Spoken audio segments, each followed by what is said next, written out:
Blue Apron is going from a startup box delivery service to a publicly traded company this week. The meal kit service has sent more than 150 million meals since its launch in 2012.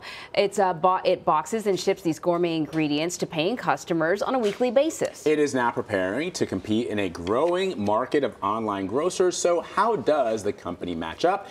Business Insider Senior Business Correspondent Linette Lopez is here to discuss with us. Good to see you. Hey, how's it going, guys? Pretty good, pretty good. So before we talk about the service itself, earlier today the company announced it was lowering its IPO price from $15.17 to $10.11. What does that signify to you? I mean, I think that the company is just trying to manage expectations. Last week, they got some awful news for anybody who's been investing in this company since it was a Silicon Valley kind of product, a private company.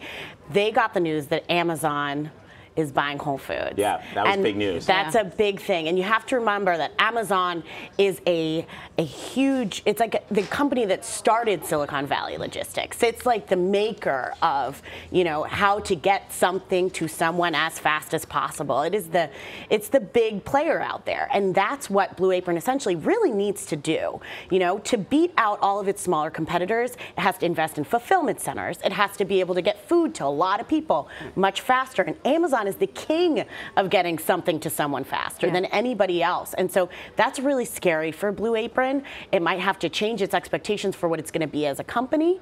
It focuses on gourmet ingredients, so maybe it's going to keep focusing on that and focusing on smaller farmers, mid-sized farmers, being organic, all that kind of stuff, where Amazon can be like your big grocer. Unclear right now, so you can imagine that investors are very nervous about this now. Can we talk a little bit about what Blue Apron does? Because I think a lot of people may have seen the ads, I may not fully understand what the company does and what it's done in the past 5 years, because I feel like it's sort of created a market where there wasn't one before. That's true. Blue Apron is kind of the poster child for this new craze of having, you know, a box of ingredients sent to you and then it has the instructions.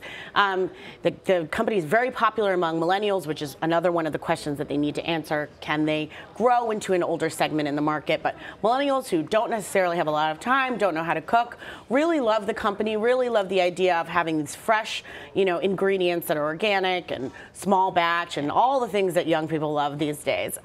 So that's how they've grown, and they've had really about one profitable quarter in their history over the last 3 years. I mean, this is a very Silicon Valley thing to do, to have a private company that scales quickly and beats out all these competitors. Then you IPO it so it can get a fresh infusion of capital. I mean, on the medium end of the $10 to $11 range, Blue Apron is set to make about $300 million. Okay, so that's $300 million that the company can take to just smack around its competitors and, you know, create this whole infrastructure that it needs to take on Amazon in some way, shape, or form. Except what's really interesting to me is Amazon has an extremely loyal customer base. This company has struggled to, I know that it's popular with some segments of society, but they haven't been able to build that really strong customer loyalty. See, and also they have a problem with what we're calling in the business churn. You know, you buy a bunch of Blue Apron at the beginning and then you're like, I don't really have time for this. That's what's happened to us. We buy a bunch of it and then it sits in the freezer. You know, you take everything out, you put all the meat and the produce in the fridge and the freezer, and then, you know, you wait around and then you finally one day decide, oh, let's cook this. You know? So that's a major problem that the company is having, and it's also very seasonal. People tend to buy a lot after New Year's, Christmas, because they're trying to stay healthy. Then they fall off the wagon in the summer, come back in the fall, and then forget all that during the holidays. So, you know, they have to deal with planning for their churn rate and for the seasonality of their product. But it's unclear whether Amazon will have to face something like that, because it's funny because you've used Blue Apron. I have not, but the primary reason I didn't is because I went to Whole Foods one day and they had little packages of ingredients and recipes, and I thought, I can just go around the corner and just pick this up myself.